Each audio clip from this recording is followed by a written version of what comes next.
아멘. 저와 여러분이 산업혁명 시대에 살고 있습니다. 이 자본주의 사회를 살고 있는 저와 여러분이 이 현대인을 두고 우리는 이렇게 겉모습을 많이 보게 됩니다. 겉모습을 보게 되면 정말 화려하고 행복해 보입니다. 그런데 그 안에 내용을 들어가게 되면 허세가 많고 이선이 많고 가식이 많다는 것을 제가 이 시간에 단호하게 말씀드리고 싶습니다. 그 이유는 제가 며칠 전에 한 유튜브에서 영상을 보게 되었습니다. 그 영상은 어떤 영상이었냐면 우리나라에서 가장 세계에서 탑 안에 들어가는 빌딩이 하나 있습니다. 그 빌딩이 어느 빌딩인지 어느 정도 직감하셨을 겁니다.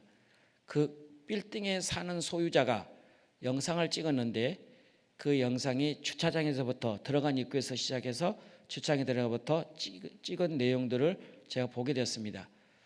근데 그 찍은 내용들을 살펴보게 되면 1천만 원, 5천만 원, 1억 이하짜리 차들이 없어요. 거의 1억 이상 차들만이 보여주고 우리 사람은 상상 초월할 정도로 그 지하의 주차장에 주차가 되어 있습니다. 입주자가 아니면 어느 누구도 들어갈 수 없는 공간. 그리고 택배 기사분들도 못 들어갑니다. 입구에다 내려두면 그 경비원들이 각 층마다 집에다가 배달해주고, 그리고 직원들이 퇴근하게 되면 본인들이 가서 내려가서 가져오고, 그런 세대에 살고 있습니다. 그러면서 그 한 40대 초반 되시는 분인데 그분은 직업은 영상 콘텐츠 업자입니다.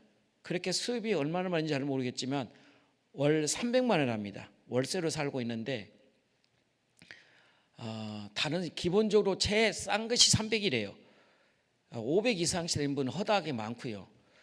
저는 상상을 초월할 정도로 그 돈 있으면 나는 다른 데 하나 살 수도 있을 것 같아요. 보증금은 좀 많겠습니까?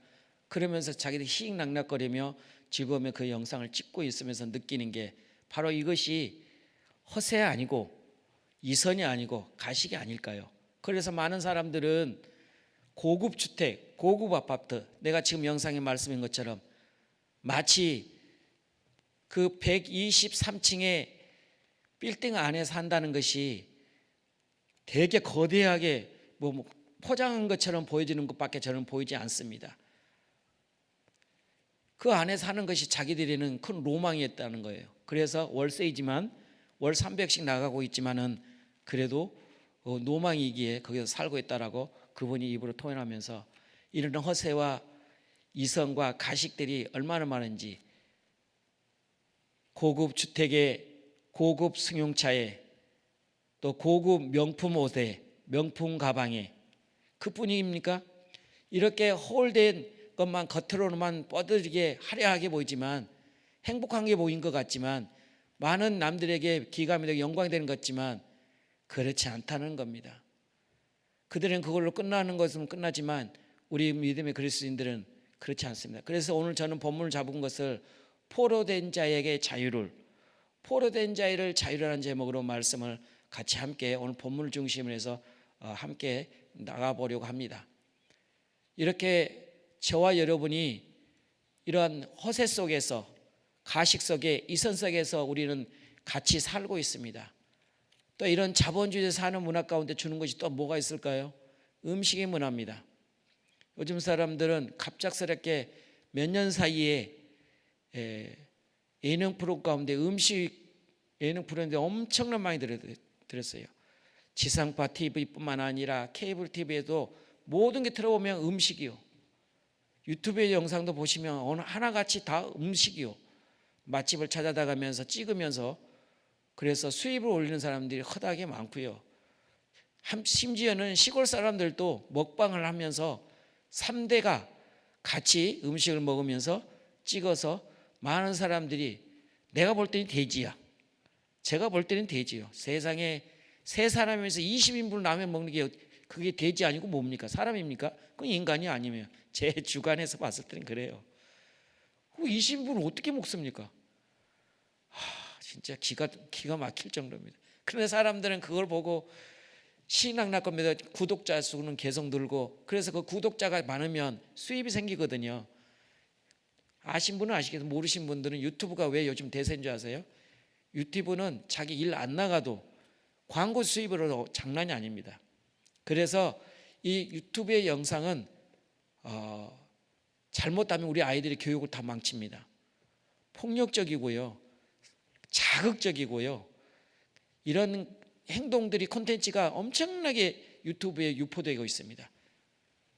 자, 이런 자본주의 사회에서 이렇게 변질되고 있고, 이성과 가식과 이런 것들이 난무한 가운데 있습니다. 자, 그런 음식은 먹음으로 해서 말미암아 우리나라의 남자 3명 중에 1명이 암으로 걸리고, 여자는 4명 중에 1명꼴로 암에 걸린다 합니다. 발표가 그렇게 나왔고요. 특별히 췌장암인들이 주로 음식에서 많이 오지 않습니까? 여러분이 맛있는 건 좋지만 그 맛있는 음식은 먹음으로 인해서 이는 말미암아 나한테 몸은 해로운 게 더 많다는 거 여러분도 인정하시죠? 근데 사람들은 그걸 몰라요. 맛있다고. 여러분, 그 안에 설탕이 얼마나 많이 들어갑니까? 설탕 들어간 게 좋은 게 아니거든요. 근데 사람들은 맛있다고 그래요. 당연히 설탕 들어간 게 맞을 수밖에 없죠. 그건 누구나 많아, 어린아이도 다 아는 거거든요. 그렇죠. 결국은 그걸로 인해서 오는 암의 질병 수가 많이 늘어나고 있습니다. 이 자본주의 사회를 안고 있는 게 두 번째. 세 번째는요, 디지털 문화 시대에 살고 있습니다. MZ 세대들이 이 디지털 문화 세대에 탄생한 인물들이거든요. 아주 능수능란하게 잘 사용하고 있고요. 여러분, 공통점이 보는 것은 TV에서나 아니면 버스 이용할 때도 보시고, 지하철을 보실 때도 보고, 어느 곳에 남녀노소를 막론하고 고개 숙여서 뭘 보고 있어요? 여러분이 한번 속으로 얘기해 보세요. 스마트폰 보고 있지 않습니까? 거기에는 엄청난 콘텐츠들이 많이 들어있어요. 스마트폰 안에 인터넷이라는 것 활용을 해서 그곳에 좋은 것, 안 좋은 것 하나 할 수 없이 정말 영상들이 많이 유포되고 있습니다. 물론 유튜브에서 조금 더 과격하고 이런 것들은 일반적으로 자르긴 잘라요. 그러나 웬만하면 거의 잘라놓지 않고 걸르지 않고 그냥 유포된 상태입니다. 이러다 보니 전자파로 인해서 오는 그 결과가 이루 말할 수 없다는 거 여러분도 인정하시죠? 또한 글로 인해서 오는 결과가 또 뭐가 있을까요? 목 디스크에다가 눈도 그렇고요. 이런 그 디지털 문화로 해서 오는 결과가 우리의 육체를 병들게 하고 있습니다. 이렇게 현대 문명 자본주의 사회 가운데 현대인들 가운데 저와 여러분도 이렇게 지금 경험하고 살고 있고, 우리 그리스도인들도 이렇게 살고 있습니다. 그런데 여기 보면 느끼는 게 뭘까요? 뭔가 사람들이 그거 하지 않으면 허전한 것 같고, 심지어는 병원에 가서도요, 제가 이제 한 달에 한 번씩 병원에 가게 하는데 세상에 주사 맞으면서 스마트폰 보고 있어요. 참 이전 이렇게 뭔가 홀려서 가는 그런 모습을 보면서 이게 포로가 아니고 뭐겠습니까? 이렇게 우리는 뭔가 홀려서 빠져들고 있고 있다는 것을 우리는 보게 됩니다. 이런 사회에서 보게 되면 성경에서는 이렇게 말을 합니다. 이거는 하나님이 준 게 아니고 요한일서 2장 16절에 이는 세상에 있는 모든 것이 육신의 정욕과 안목의 정욕과 이생의 자랑이니라. 아버지께로 쫓아온 것이 아니요 세상으로 쫓아온 것이라고 했습니다. 하나님이 주신 것은 우리에게 행복과 평안함과 기쁨과 즐거움과 주는 거지만, 세상에 주는 것은 잠시 잠깐은 행복을 줄지라도 영원하지 않는다는 것을 인정하십니까? 저는 그렇거든요. 세상의 향락과 이생의 자랑과 안목의 정욕과 육신의 정욕들은 잠시 잠깐입니다. 그러한 이생의 자랑과 육신의 정욕, 안목의 정욕에 쫓아다니며 따라다니는 사람들로 인해서 오는 때로는 그 가정들, 때로는 슬픔도 있고요, 고통도 있고요, 괴로움도 있고, 뒤늦게 후회한 사람도 없지 않아 있습니다. 가지 말 걸, 왜 그랬을까? 이게 까를 많이 합니다. 후회할 게 뭘, 우리가 소 잃고 애양권 고친다는 말 있지 않습니까? 우리가 사전에 영적 관리를 잘하게 되면 우리는 삶의 평안함을 누릴 수 있다는 것을 여러분 아셨으면 좋겠습니다. 그래서 저는 오늘 본문이 오늘 주심 중심으로 해서 오늘 포로된 자에게 자유를 이라는 제목으로 같이 함께 나누려고 하는데요. 여러분, 나는 스스로 오늘 본문 속에서 같이 나누면서 나는 포로에 잡혀서 살고 있는지 아니면 포로 가운데 벗어나서 하나님이 주신 안에서 자유롭게 사는지를 한번 같이 말씀과 함께 나눠봤으면 좋겠습니다. 여러분, 포로가 뭡니까? 포로는요, 내가 가고 싶다 해서 갈 수가 없어요. 뭔가 꼭 지시에 의해서만 움직이는 게 포로 아니겠습니까? 이 포로로 산다는 것 자체가 너무나 힘겹죠. 그래서 사람들은 그 포로에 얽매여 있는 사람들은 뭐 하기를 원할까요? 자유를 찾겠죠. 여러분, 자유가 얼마만큼 찾기를 원할까요? 이 자유라는 건 쉽지 않습니다. 여러분, 어느 한 죄수가 수감되어서 있던 내용입니다. 한 죄수가 어느 날 간수에게 부릅니다.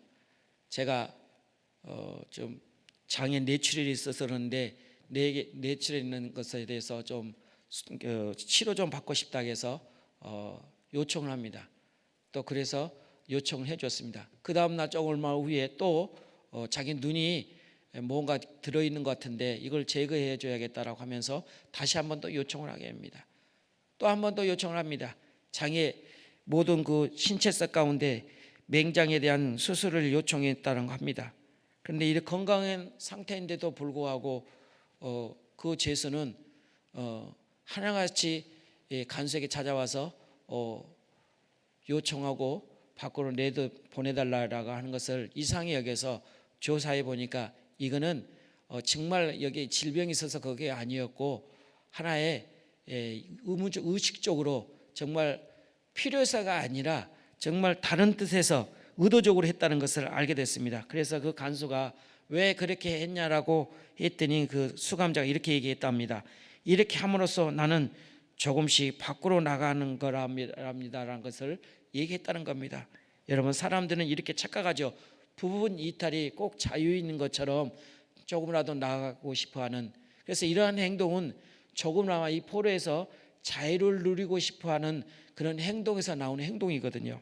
그래서 이런 진정한 자유는 육신의 것에 있는 게 아니라 진리 안에 있을 때 참된 자유를 있다는 것을 여러분이 믿으셨으면 좋겠습니다. 이렇게 조금이나마 자유를 누리고 하는 이런 오는 것은 자유라고 할 수 없습니다. 여러분, 우리 일상생활 가운데 이렇게 포로로 잡혀져 이렇게 보이지 않는, 여러분, 우리가 잡혀서 우리가 살고 있다는 겁니다. 우리 신앙의 입장에서 우리가 보게 되면 많은 이들이 술 중독으로서 이렇게 포로가 되어서 술 먹지 아니하면 하루도 살 수 없다는 사람들이 많습니다.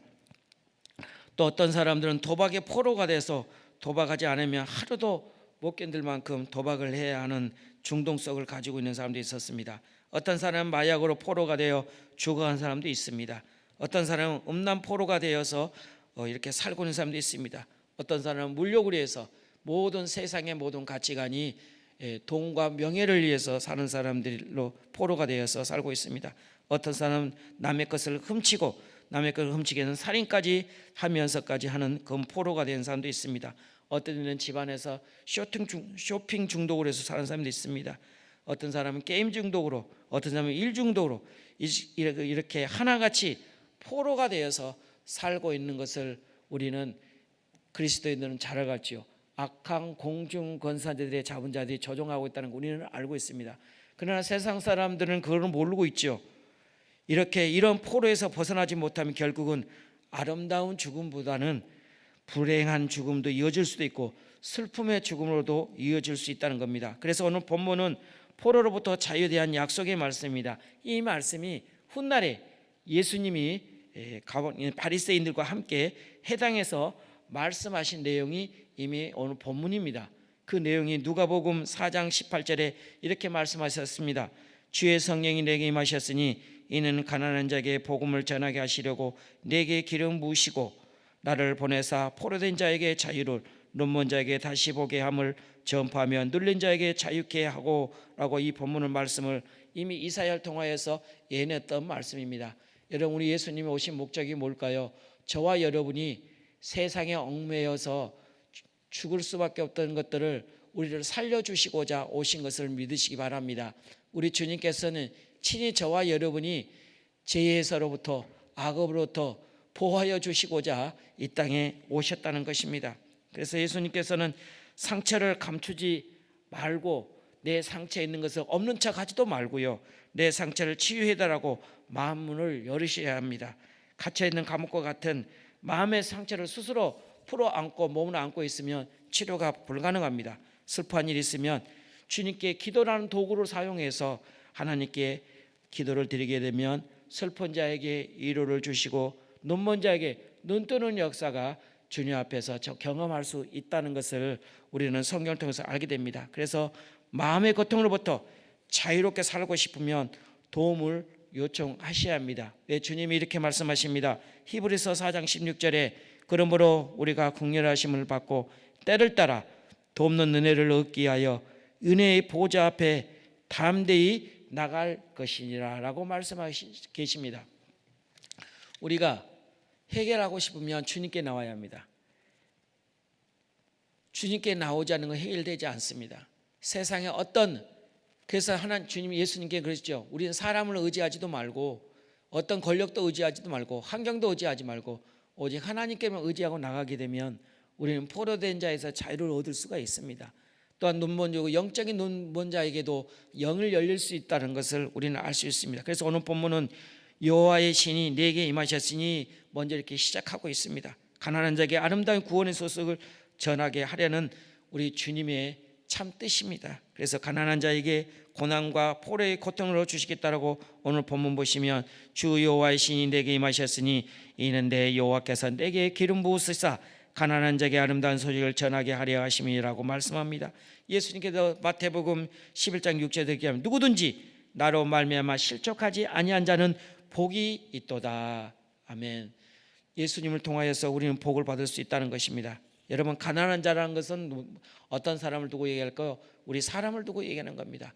원래 인간의 본분은요 하나님과 관계 속에서 살게 되었습니다. 그런데 왜 하나님의 관계가 끊어졌을까요? 우리는 죄로 인해서 평안을 잃어버리고 기쁨을 상해버렸습니다. 그래서 우리는 자유를 누린 것처럼 보이지만 우리는 여러 가지 쇠사슬에 매여서 포로로 살아가고 있다는 것을 앞서 서두에 제가 한번 말씀을 드렸습니다. 세상 사람들은 그렇게 한다 하더라도 우리 그리스도인들은 거기서 벗어나야 돼요. 거기서 벗어나지 않으면 결국은 믿음을 떠나게 되고 결국은 하나님 중심보다는 세상 중심으로 살아갈 수밖에 없기 때문에 그렇습니다. 우리 믿음에 있는 사람은 세상 중심이, 육신의 중심이 아니라 영의 중심으로 살아야 합니다. 왜 그럴까요? 저와 여러분은 하나님의 형상으로 지음받은 사람들입니다. 에베소서 2장 10절에서 우리는 선하게 해서 지으셨다고 했고요, 에베소서 4장 24절에 우리는 거룩하게 지으셨다고 했습니다. 또 이사야 43장 21절에는 찬양에게 지으셨다고 했습니다. 이렇게 우리 지으신 목적이 반드시 본질이 있었습니다. 그런데 그 죄가 저와 여러분을 갈라놓게 되었습니다. 그런데 이 죄와 갈라놓게 했던 이 폭로들을 예수님이 단번에 십자가에 죽으심으로 우리는 해결해 주셨다는 것이. 그래서 에베소서 2장 5절에 허물로 죽은 우리를 그리스도와 함께 살리셨고 너희는 은혜로 구원을 받은 것이니라. 이제는 예수님이 이 땅에 오심으로 2022년을 맞이해서 우리는 세상의 중심으로 사는 것이 아니고 하나님 말씀의 중심으로 살아야 한다는 것입니다. 왜요? 예수님 우리를 위해 십자가에서 죄와 허물을 죽을 수밖에 없던 저희들을 살려주셨기 때문에 그렇습니다. 이렇게 살려주었음에도 불구하고 세상에 겉으로는 화려하고 겉으로는 행복해 보이지만 그 안에는 허세가 많고요, 이선이 많고요, 가식이 많은 데에 있어서는 안 된다는 겁니다. 세상 사람은 그렇다 한다 하더라도 우리 믿음에 있는 사람까지는 그래서는 안 되는 거죠. 물론 필요에 따라서는 큰 집이 필요하겠죠. 물론 필요에 따라서는 고급 성차가 필요하겠죠. 그러나 하나님보다는 더 중심적으로 거기에 치우치게 되면 곧 그게 우상이고 곧 그것이 하나님께 버림받게 되고 곧 하나님을 떠나게 된 결과를 가져오기 때문에 우리는 세상 중심으로 살아서는 안 된다는 겁니다. 그래서 우리는 주님 품으로 와야 합니다. 예수님이 오신 목적도 그렇게 선포된 것이죠. 그래서 주님 품으로 오게 되면 결국은 본문은 어떻게 됩니까? 마음의 상한 자를 고치시고 질병에 치료해 주신다고 약속합니다. 마음이 상한 자를 고치시며 상한 마음을 상처를 두고 자신만을 비밀로 묻어둔 채 살아가서는 안 돼야 할 줄 압니다. 심지어는 같은 집 한 집에 살고 한솥밥을 먹는 가족까지도 같은 이불 위에 덮고 자는 배우자조차도 모든 비밀로 마음속에 묻어버리고 사는 분들이 참 많습니다. 저와 여러분이 안고 있으면 하나님께 기도를 하세요. 기도라는 도구가 얼마나 좋습니까? 기도라는 도구라는 것은 하나님과의 도움을 요청하기 위해서 필요한 거 아니겠습니까? 기도를 하게 되면 성령님이 도와주십니다. 오늘도 성령님이 함께 해주십니다. 오늘 연이처 이 말씀들을 오늘 할게 이렇게 이사야서 30장 26절에 이 말씀을 주시는데 이 말씀을 여러분이 기감을 갖고 이 말씀을 표대를 향하여 오늘도 영적인 삶을 살았으면 좋겠습니다. 여호와께서 자기 백성의 상처를 싸매시며 그들의 맞은 자리를 고치시는 날에는 달빛은 햇빛 같겠고 햇빛은 7배가 되어 7날을 빛과 같으리라. 그래서 시편 다윗은 이렇게 또 고백합니다. 147편 3절에 상심한 자들은 고치시며 그들의 상처를 싸매시신도다, 이렇게 주님께 돌아오라고 외치고 있습니다. 그래서 호세아서 선지자는 6장 1절에 여호와께로 돌아가자, 여호와께서 내게 낫게 하실 것이요 싸매시어 주실 것이라고 말씀하고 있기 때문에 그렇습니다. 그래서 우리는 에레미야 29장 12절 13절에 내게 부르짖으며 와서 기도하면 들을 것이요 나를 찾으면 나를 만날 것이라고 이렇게 말씀해 주고 있습니다. 이런 약속을 주었음에도 불구하고 돌아오신 결과는 결국은 어떻게 됐을까요? 유대인들은요, 결국은 포로가 되어서 나라 없는 서름을 살게 되고 결국은 인권이 없는 최악의 삶을 살게 되는 유다 백성들 모습을 보면서 우리도 그렇게 되지라는 법이 없습니다. 우리도 그렇게 될 수 있다는 겁니다. 그래서 우리는 이미 이사야 선지자를 통해서 주신 말씀처럼 우리는 그런 억압으로부터 이러한 제약으로부터 벗어날 수 있는 것은 주님께 와야 합니다. 주님께 나와야만이 해결을 받을 수가 있기 때문에 그렇습니다. 그래서 우리 여러분이 이 해결을 받을 수 있는 것은 유일한 것은 주님밖에 없다는 것을 믿었으면 좋겠습니다. 여러분, 우리나라의 역사상 가장 가혹한 차별 대우를 받은 사람이 누군지 아십니까? 조선시대의 백정입니다. 이 백정은 기아집으로도 살 수가 없고요, 또 고급 비단 옷도 입을 수도 없고요, 또 맛있는 음식도 먹을 수도 없고요, 또 자녀들을 공부시킬 수도 없고요, 항상 허리를 굽히며 살게 된 것이 백정입니다. 근데 이러한 일을 안타깝게 여기는 사무엘 무호 선교사님이 양관과 쌍놈의 구분 없는 세상을 위해서 끊임없이 기도를 했습니다. 그런 과정 가운데 고종의 주치인 의사인 에비슨과 함께 백정들에게 전도를 시작했습니다. 그 결과가 결실이 첫 번째 결실이 예수 믿는 사람이 박성춘이라는 사람입니다. 그 박성춘이라는 사람이 그런 최악에 있는 상태에 살고 있다가 그는 종의 신분에서 자유를 얻게 되는데요, 선교사님의 도움을 받아서 왕의 탄원을 인하여 마침내 1895년 6월 6일 날 백정의 신분을 철폐하게 됐다는 겁니다. 그 결과로 그 자손이 훗날에 그의 아들인 박성향이 1908년에 6월 세브란스 의과대학 1회 졸업생 중에 7명인데 1명이 나왔다는 겁니다. 여러분, 주님 품으로 와야만이 우리 가문이 복되게 되는 것이죠. 주님 품에 아니었다라면 그는 평생의 백정으로 살고 후손들까지 그렇게 불행한 삶을 살아야 되는 것이죠. 그러나 주님 품으로 오게 되면 마치 박신양이가 의대에 나가 의사로서 살 수 있었던 것은 그의 아버지가 주님을 받아들였고 그 주님을 모셨기 때문에 가능했던 것입니다. 특별히 여러분, 우리나라에 130년이 됐습니다. 130년 동안 우리나라의 모습은 어떤 모습이었어요? 여러분이 제가 말씀 안 해도 다 인터넷 검색해보면 나와 있습니다. 130년 우리나라의 모습을 보십시오.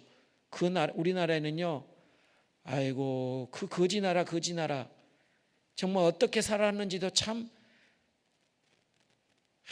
내가 봐도요, 우리나라가 저런 모습인데, 지금의 나라였는데 이런 모습을 보면서 우리는 참 행복한 세대에 살고 있는 겁니다. 130년 전 우리나라의 모습을 보게 되면요, 원도의 선교사님이 기도 내용을 듣게 되면 눈물 날 정도로 이 조선 땅에는 표현하기를 이렇게 어둠과 같다는 걸 표현합니다. 빛이 안 보인대요. 이 조선 땅에는 남녀를 구분하고 있고, 그리고 길거리 지나는 것보다 악취로 심했고, 그러니까 여기저기에다 변을 쌓고 아무래도 하수 처리가 안 돼서 그랬던 모양입니다. 그리고 하나같이 양놈과 쌍놈을 해서 그런 상황 속에 전도하는데 너무도 힘겨워서 언도 선교사님 그 기도 내용 속에 들어보게 되면 눈물 날 정도로, 그럼에도 불구하고 그는 끊임없이 하나님을 위해서 기도했고, 결국은 그의 기도대로 우리 대한민국 조선 땅에 그 빛이 지금 세계 강국의 계열에 들어가게 됐고, 지금 삼반물 시대에 이르기까지 이르렀습니다.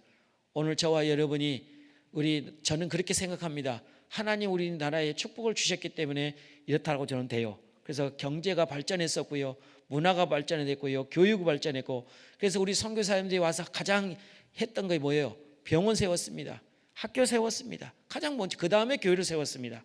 이 정도로 선교사님들이 많은 영향을, 지대한 영향을 줬습니다. 우리나라의 이대한 인물 중에 우리 선교사님들, 기독교인들이 거의 과반수를 차지할 정도로 우리 기독교인들 영향인들이 대단했습니다. 왜 그랬을까요?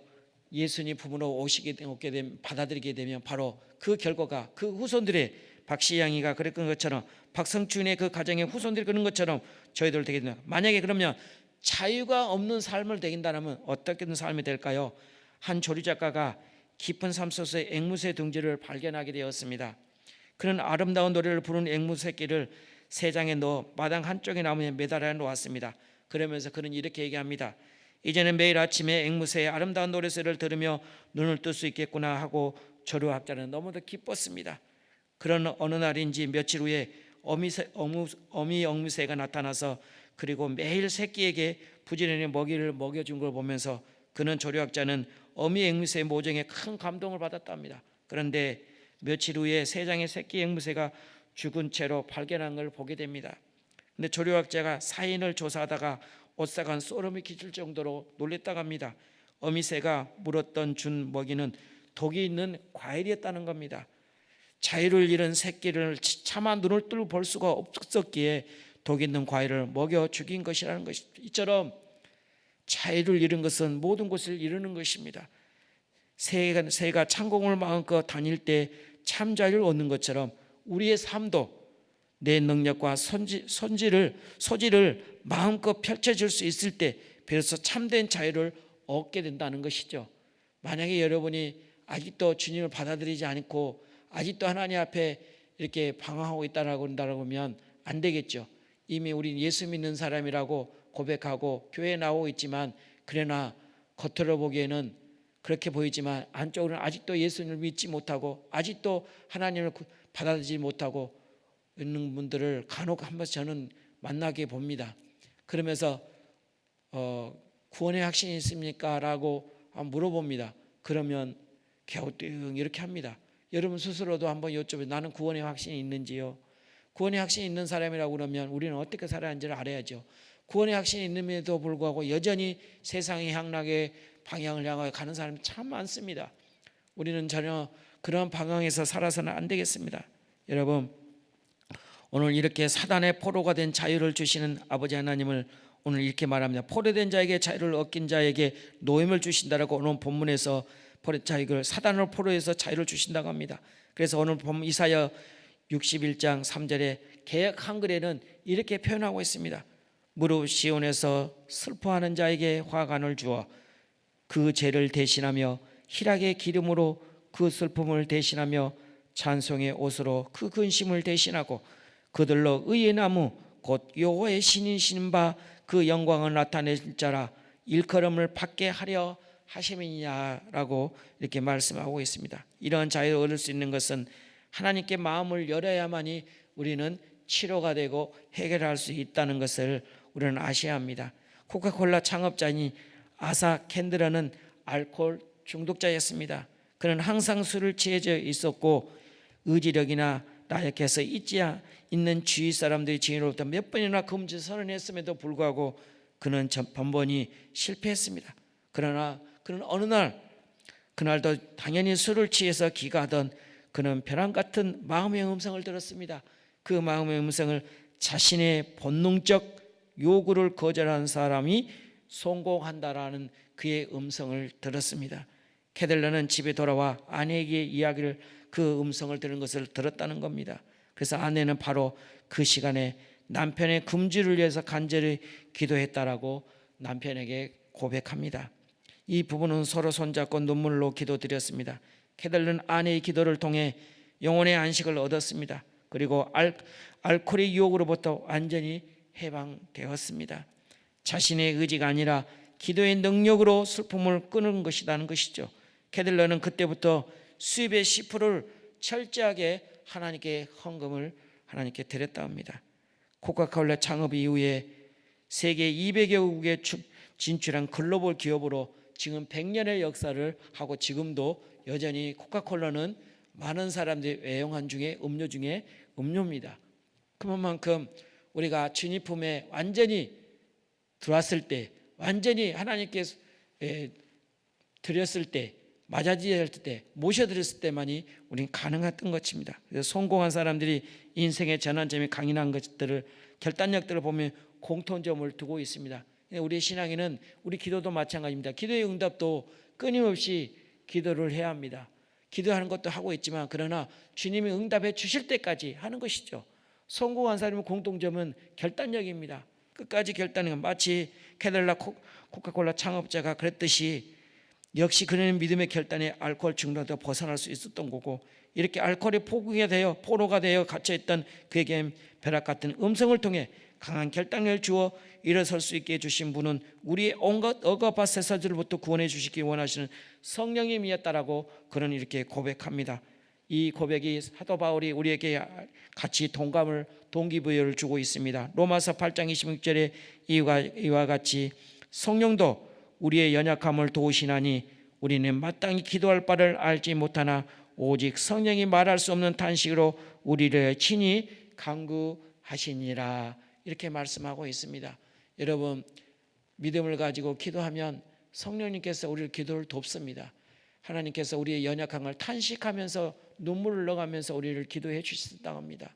그러므로 여러분이 내 생애 삶 가운데 기도하시면서 믿음 생활에 성령님을 내 안에 모셔드리고 그 성령님을 통하여서 모든 억압으로부터 자유를 누리는 저와 여러분을 됐으면 좋겠습니다. 이렇듯 성령님의 도움이 없이는 우리는 갈 곳이 없습니다. 여러분, 마치 영화에 모가디슈라는 영화가 있습니다. 그 대사 가운데 이런 대사가 있었습니다. 모가디슈는 소말리아 내전 당시 남북 대사관 직원들과 가족들이 함께 탈출했던 실화의 바탕으로 만들어진 영화입니다.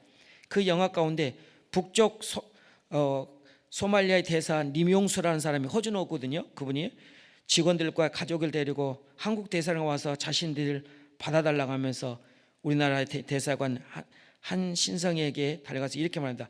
갈 곳 없다라고 하면서 애처로운 말로 우리를 받아달라고 요청한 내용이 그 대사입니다.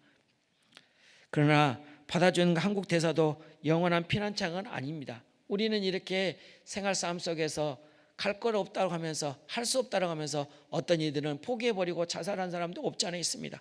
그러나 지금도 그렇게 포로에서 허덕이며 살고 있는 사람들이 너무도 많습니다. 그러나 우리는 예수 믿어서 이 자리에 와서 기도할 수 있는 그런 방법이 있기에 그나마 우리가 행복하게 살 수 있다는 것을 저는 우리는 감사 아니할 수가 없다는 것이죠.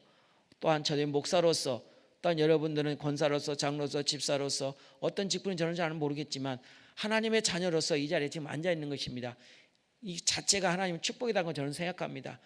만약 이런 포로에 잡혀있다면 여러분 이제 올 수가 없기 때문에 그렇습니다. 그래서 여러분이 갈라디아서 5장 1절에 이렇게 얘기합니다. 그리스도께서 우리에게 자유케 하려고 자유를 주셨으니 그러므로 굳세게 서서 다시 종의 멍에를 매지 말라고 말씀해 주고 있습니다. 그럼 자유를 얻기 위해서 어떤 삶을 추구하고 살아갈까요? 그 첫째는 양심의 자유를 가지고 있으면 됩니다. 양심의 자유. 내가 혹이라도 곁길로 가게 되면 하나님이 이렇게 하면 안 되지, 하나님이 이거 원하는 게 아니지라고 하면 그런 양심이 있어야 합니다. 그래서 갈라디아서 5장 13절에 형제들아 너희가 자유를 위하여 부르심을 입었나니라고 말씀이 있습니다. 그러고 나서 자유로 육체의 기회를 삼지 말고 양심의 자유를 갖는 것이 무엇보다 중요하다라고 교훈해 주고 있습니다. 사회가 점점 더러워진 이유가 뭘까요? 양심이 더럽혀져서 그렇습니다. 여러분, 살인이라는 게 왜 일어날까요? 양심이 부패되었기 때문에, 하이 맞았기 때문에 그렇습니다. 만약에 양심이 하이지 맞다면 절대 죽일 수가 없거든요. 어떻게 남편이 아내를 죽이고 아내가 남편을 죽입니까? 어떻게 부모가 자녀들을 죽입니까? 양심이 하에 맞았기 때문에 그렇습니다. 근데 그 양심이 하에 맞은 건 포로가 뭐예요? 우리는 어둠의 주관자이신 사단 마귀가 한 영혼을 그렇게 삼켜버린 것이죠. 그래서 우리는 그걸 알기에 늘 기도하는 것이고 늘 하나님의 말씀에 집중하는 거 아니겠습니까? 우리는 그걸 알았기에 이 자리에도 오신 줄 압니다. 여러분, 두 번째로 우리는 그러면 자유를 얻기 위해서 추구할 삶이 자유함을 얻기 위해서 스스로 통제할 수 있는 그런 컨트롤이 필요합니다. 니체는 이렇게 말을 합니다. 현대인들의 두 가지 질병이 있다고 합니다. 하나는 자신이 잃어버린 것이고 다른 또 하나는 자신이 잃어본 것을 모르는 것이 병이라고 그렇게 말을 하고 있습니다. 여러분 혹시 빠삐용이라는 영화를 혹시 보셨습니까? 이 빠삐용이라는 영화는 주인공이 수차례 탈출을 시도한 끝에 악마의 섬에서 탈출에 성공합니다. 주인공인 조류의 흐름에 인하여 악마의 섬에서 벗어나는 데 성공하는 자유를 얻었다고 외칠 때 같은 옆에 있는 지인들의 친구들이 이렇게 고백합니다. 내가 아무리 탈출에 성공해도 내 마음의 감옥에서 벗어나지 않으면 너는 여전히 감옥에 갇혀 있는 것이라고 말을 합니다. 이 영화는 실화입니다. 1930년 앙리 사리에르는 20살 때 파리 시내에서 술을 마시고 있다가 그 근처에 살인사건이 일어났습니다. 앙리는 그 사건과 아무 관련도 없지만 실적의 눈먼 검사가 현장 근처에 있던 앙리를 범인으로 지목하게 됩니다. 그리고 거짓 증인을 세워서 살인자의 누명을 씌고 감옥에 넣습니다. 그래서 그는 자신의 인생의 망친 검사에게 복수하려고 탈출을 시도하는 것이 빠삐용이라는 영화입니다. 결국은 9번의 시도에 14년 만에 탈출한 사리에르는 남미 곳곳에 다니며 온갖 일을 하여 돈을 모았습니다. 30년 지나 형법상 공소시효가 지난 1967년에 그 검사를 죽이기 위해 파리로 돌아갑니다. 그런데 자기가 젊었을 때 다니던 거리와 부모와 함께 다녔던 장소, 어릴 때 꿈꿨던 미래를 떠오르면서 마음을 바꾸게 됩니다. 앙리는 살인범으로 억울하게 체포된 그 자리에서 이렇게 말합니다. 나는 하나님께 기도했습니다. 내가 복수의 복의 대가로 다시는 이러한 비극이 생기지 않게 해달라고요. 그리고 너는 이겼다 친구여. 너는 자유롭고 사방받는데 내 미래의 주인공은 여기에 있다. 그들이 어떻게 살고 있는지 더 이상 알고로 하지 말라. 그들의 과거의 한 부분인 것이다. 너는 여기 있다 마치 기적처럼. 그리고 나는 지금 확인하고 있다. 이 일에 관계된 사람 중에 내가 가장 행복한 자임을. 이렇게 앙리는 스스로 통제함으로 복수의 증오로부터 자유를 얻게 됐다는 겁니다. 37년 동안 스스로 가두어 두었던 자기라는 감옥에 해방된 것이죠. 이 순간부터 그는 정말 행복한 자유인이 된 것이죠. 이렇게 주의 품으로 돌아오게 되면 저와 여러분이 포로로에서 잡혀있는 삶을 자유를 얻게 되는 것이죠. 그래서 요한복음 8장 32절에 너희가 내 말에 거하면 참 내 제자가 되고 진리가 알지니 진리가 너희를 자유케 하리라 말씀하고 있습니다. 여러분 신앙생활 하다 보면 나 스스로가 컨트롤할 수가 있어야 됩니다. 내가 지금 하고 있는 행동이, 내가 하고 있는 말이 하나님 볼 때 좋아한 걸까? 그래서 우리는 항상 생활할 때 하나님께 기쁘게 해야 할 일들이 뭔지, 하나님 앞에 주의해야 할 일들이 뭔지를 우리는 항상 머릿속에, 생각 속에, 지각 가운데 있어서 실수하지 않고 죄짓지 아니할 수 있도록 영적으로 깨어 있었으면 좋겠습니다. 영적으로 이렇게 깨어 있지 아니하면 우리는 죄의 노예가 돼서 하나님 진리를 모르는 채 죄를 짓고 마늘고 있기 때문에 그렇습니다. 그러므로 마지막에 주님 품으로 돌아오면 눈먼 사람으로부터 자유케 할 수 있는 삶을 살 수가 있습니다. 그래서 주님은 요한복음 9장 39절에 이렇게 말씀합니다. 내가 심판하러 이 세상에 왔으니 보지 못한 들은 보게 하고 보는 자들에게는 소경되게 하려 함이라 라고 얘기합니다. 그때 40절에 옆에 있는 바리새인들이 이런 얘기를 합니다. 그럼 우리가 소경인가 하고 중얼거렸습니다. 이처럼 오늘도 그와 같이 영적 소경들이 참 많습니다. 하나님의 역사를 보면서 믿지 못한 사람이 너무도 많다는 것을 우리는 내 주변 사람을 통해서 많이 보게 됩니다. 그 중에 한 사람이 사도 바울이라는 사람이 있습니다.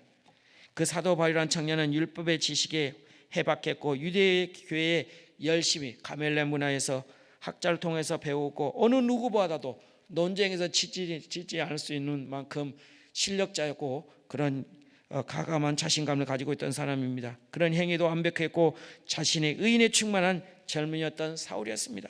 그렇게 자신의 영적 소경임을 깨달지도 못한 채 하나님을 위해 열심히 일했습니다. 겉으로는 하나님 일한 것 같지만 그러나 그 안에는 가식이고 헌시고 위선이 가득 차 있던 사울이었습니다. 오히려 하나님의 뜻을 거스르는 삶을 살았던 걸 그는 몰랐던 것이죠. 그러던 어느 날 그는 사울의 다메섹으로 가는 길에 주님이 영상으로 하나님의 만남을 통해서 그는 쓰러졌습니다. 눈이 멀었습니다. 보지 못했습니다. 그러나 하나님은 그에게 자비를 베풀어서 아나니아라는 선지자를 통하여서 그는 눈을 뜨게 됩니다. 그 눈과 뜬걸 보면서 눈의 비늘이 벗겨지면서 눈의 영적인 눈이 열려져 있습니다. 이제껏 보지 못했던 세계를 보기 시작했던 것이죠. 자신이 핍박했던 그리스도인들이 참 하나님의 백성인 것을 뒤늦게 깨닫게 된 것입니다.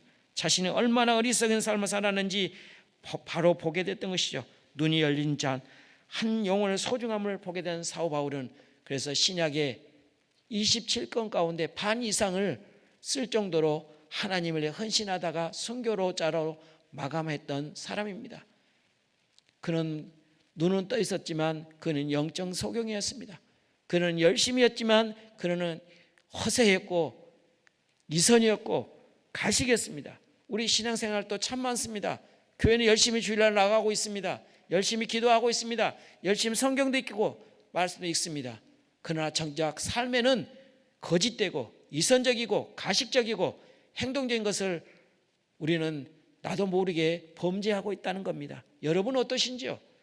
여러분들 지금 오늘 기도원에 와서 말씀 듣고 기도하고 있습니다. 여러분은 어떠십니까? 혹이라도 여러분이 아직도 내가 세상에 그런 사상과 이념과 나를 사로잡혀서 거기에 끌려서 다니고 있지는 않은지요? 그렇다고 그러면 오늘 이 시간을 통하여 하나님께 회개의 기도를 드려서 바르게 살았으면 좋겠습니다. 그러면 하나님께서 여러분의 기도를 들으시고 내가 진정으로 마치 사울은 그래서 하나님께 이름을 바꿔줘 사울에서 바울로 바꿉니다. 사울은 큰 자입니다. 바울은 작은 자입니다. 바울은 정말 그 생애 마감한 날까지 헌신하며 주님께 바쳤습니다. 오늘 저와 여러분이 사도 바울은 예수님 만남을 통해서 그는 변화되었습니다. 그 변화된 역사가 지금의 초대교회의 역사가 지금 우리 대한민국에까지 그 기독교의 역사가 이 자리까지 오게 된 것이죠. 그 한 사람의 역사가 그 한 사람의 전도의 열매가 역사가 여러분 자녀들한테는 어떠세요? 여러분 아내로서 남편으로서 두 분에서는 어떠세요? 그 여러분 부모로서 자녀들에는 어떻게 생각하세요? 그래서 제가 아는 분 중에 목사님이 항상 집 분자를 세울 때는 어느 날 갑자기 그 집에 찾아간다 합니다. 그래서 자녀들에게 물은 거야. 오늘 이번에 절기 때 너희 아빠에게 내가 장로 임직을 하려고 그랬는데 너가 볼 때는 아빠가 장로 임직으로 합당하고 생각하냐? 라고 물었을 때 자녀들이 오케이 하면은 직분을 주고 그렇지 하면은 안 준다라고 목회의 한 부분을 소개해 준 걸 들었습니다. 여러분 내가 아무리 직분 목사라 인다 할지라도 장로가 인다 할지라도 권사, 집사, 교사 인다 할지라도 그 안에 진정한 참된 진리가 없으면 그 안에 참된 삶이 없으면 아무런 의미가 없습니다. 그러나 우리 하나님께 진정 지금 요구하는 것은 삶의 변화된 겁니다. 내가 3대 영적 3대 그대로 사는 것입니다. 기도했으면 그렇게 살아야 하는 것이죠. 그렇게 살지 않는 것은 마치 세상 사람들이 겉으로는 화려하고 행복하게 보이지만 그 안에는 허세가 가득 차 있었고요. 이선이 가득 차 가식 찼고 그 결과로 인해서 많은 고급 주택, 고급 승용차에 고급 명품 옷에 명품 가방에 거기에만 치우치고 따라가는 모습은 결국은 그거는 상급이 아닌 그래서 아까 찬양할 때도 제가 이런 찬양을 같이 나눴습니다. 주님 내게 세상 부귀 한양과 세상에 근신하다가 주를 나를 찾으시면 어떻게 만날까? 주님 내게 오시면 나 어찌할까? 멀리 방황하던 나를 불쌍히 여기 불쌍한 죄인을 이제 주만 생각하며 세상 근심을 버리고 두 손 들고 눈물로써 주만 따라오리다. 세상의 얽매이에서 세상의 일만 하다가 주님 나를 부르시면 어떻게 만날까? 주님 내게 오시면 나 어찌할까? 멀리 방황하던 나를 불쌍한 이 죄인 이제 주만 생각하며 권세를 버리고 오직 주만 바라보며 주만 따오리이다. 지금 지낸 내 할 일 주님께서 보시고 훗날에 나를 보고 무엇라 하실까? 주님 내게 오시면 나를 어찌 대할까? 멀리 방황하던 나를 불쌍한 죄인 이제 주만 생각하며 세상 영광 버리고 십자가를 내지고 주만 따라오리이다. 이 가사 내용 가운데 상당히 의미 주는 내용들이 참 많습니다. 여러분 어떠십니까? 오늘 저와 여러분이 오늘 말씀을 생각하시면서 오늘 결단하고 나갔으면 좋겠습니다. 그래서 누가복음 4장 23절에 들을 귀 있는 자는 들을지니라 라고 말합니다. 여러분 듣긴 들어도 듣지 못하고 이해하지 못하면 아무런 의미가 없는 것처럼 오늘 저와 여러분이 포로된 자에서 자유를 얻을 수 있는 것은 참된 진리 안에 들어오는 것이 맞는 거고요. 그리고 내 양심이 살아있어야 하는 거고요. 때로는 내가 스스로 안에 통제할 수 있어야 되는 거고요. 때로는 내가 그렇게 해서는 내가 포로에 잡히는 것에서는 내가 영적인 눈이 떠 있어야 한다는 겁니다. 영적인 눈이 떠 있지 않으면은 우리는 세상 향락에서 여전히 빠져들고 노예가 되어서 포로가 되어서 나도 모르게 뭐가 옳은지 뭐가 옳지 않는 건지를 판단을 못해서 결국은 하나님으로부터 칭찬받지 못하고 수완이 떼가게 되면 하나님한테 책망밖에 더 있겠습니까? 하나님께서 부르실 때 부르시면 잘했다 충성된 종아 내가 작은 일에 충성했으니 내가 너에게 의의 면류관을 주겠나라고 영광의 면류관 생명의 면류관을 주겠나로 칭찬받는 저와 여러분을 되시기를 주님의 이름으로 축복드립니다. 기도드리겠습니다. 참 좋으신 하나님 아버지 감사합니다. 이 땅에 살아가는 저희들 오늘 생활 삶 가운데 뭔가 모르게 포로가 되어서 나도 모르게 세상에 좋아하는 향락에 화려하고 행복해 보려고 그런 모습을 보면서 나도 모르게 빠져들어서 그 안에는 허세와 이성과 가식이 있음에도 불구하고 여전히 내 모습을 잘 보이려고 하고 돈을 많이 모으려고 하고 더 나은 지위와 명예를 학벌을 더 좋게 하려고 꾸며대며 살아가는 우리의 모습 우리는 다 내려놓고 주님 앞에 진리 안에서 참 자유를 누릴 수 있는 우리 성도들 될 수 있도록 축복하여 주시옵소서. 어떤 삶 어떤 환경에 처했을지라도 흔들리지 아니하고 오직 주님 안에서 진리 안에서 참 자유를 누리면서 나가도록 도우시고 함께하여 주시옵소서. 오늘 철야 때 참석하는 이 성도님들 한 분 한 분마다 심령 가운데 기도할 가운데 하나님 더러 응답해 주셔서 그의 모든 앞길이 하나님의 형통의 길로 갈 수 있도록 주의 성령이 함께 역사하여 주시옵소서. 우리를 구원하신 예수님의 이름으로 감사하며 기도드리옵나이다. 아멘. 말씀을 생각하시면서 여러분 가져온 기도 제목을 놓고 기도하시다가 자유롭게 돌아가 주여 세 번 외치겠습니다. 주여